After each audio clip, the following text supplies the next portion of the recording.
Terima kasih kerana memilih channel ini untuk mendapatkan berita terbaru setiap hari. Bagi anda yang pertama kali berada dalam channel ini, sila pertimbangkan untuk tekan butang like, subscribe dan komen video ini untuk penambahbaikan pada video akan datang. Berita politik, berita semasa, berita ekonomi, berita kesihatan, pendidikan dan segalanya ada dalam channel ini. Salam sejahtera Malaysia, berita terkini daripada Malaysia kini.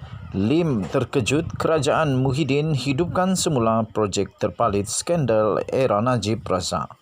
Bekas Menteri Kewangan Lim Guan Eng menyatakan rasa terkejut dengan tindakan Tan Sri Muhyiddin Yassin ketika menjadi Perdana Menteri yang menghidupkan kembali dua projek saluran paip yang terpalit dengan skandal pentadbiran Najib Razak.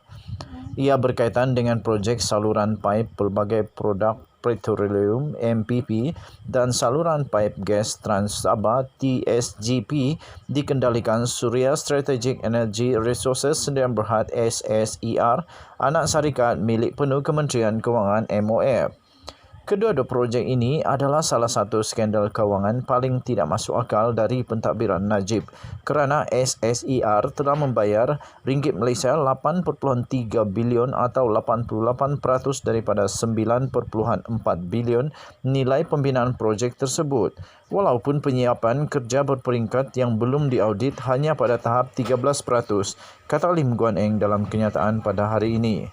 Sebelum ini, bekas pegawai khas Najib, Amhari Effendi Nazaruddin, ketika memberi keterangan dalam perbicaraan rasuah 1MDB berkata, projek SSER adalah antara beberapa urus niaga mega yang ditawarkan kepada China untuk membantu menyelamatkan 1MDB.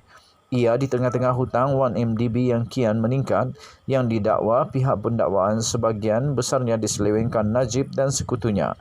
Ia juga ketika skandal tersebut mendapat perhatian penyiasat antarabangsa. Lim, yang menjadi Menteri Kewangan di bawah pentadbiran PH pada 2018 hingga 2020 telah membatalkan projek SSER.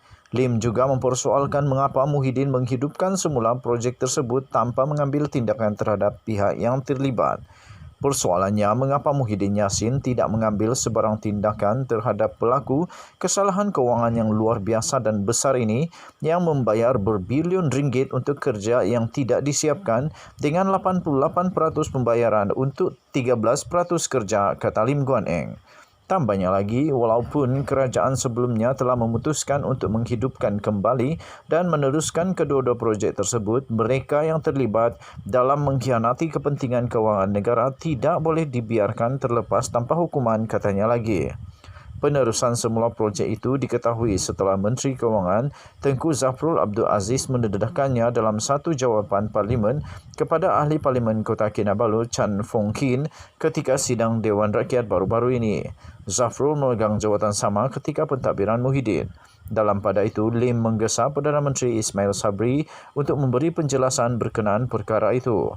Perdana Menteri harus menjelaskan peranannya dalam pentadbiran sebelumnya dan menetapkan haluan untuk memastikan bukan saja kepentingan kewangan negara dilindungi, tetapi mereka yang terlibat dalam menipu negara mereka sendiri dikenakan hukuman yang berat, kata Lim Guan Eng.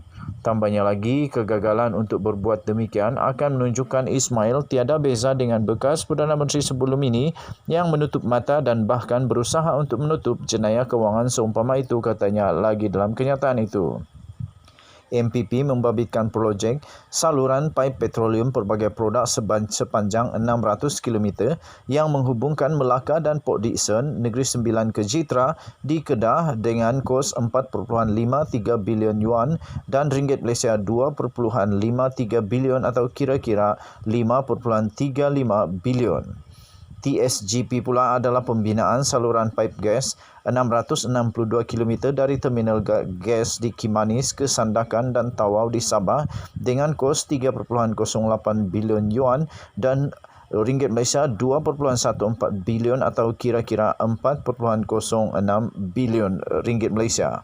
Kedua-dua projek bernilai 9.41 bilion ringgit Malaysia itu diberikan kepada Biro Saluran Paip Petroleum China CPPB pada 1 November 2016. Perjanjian itu ditandatangani oleh Ketua Setiausaha Perbendaraan ketika itu, Irwan Serigar Abdullah.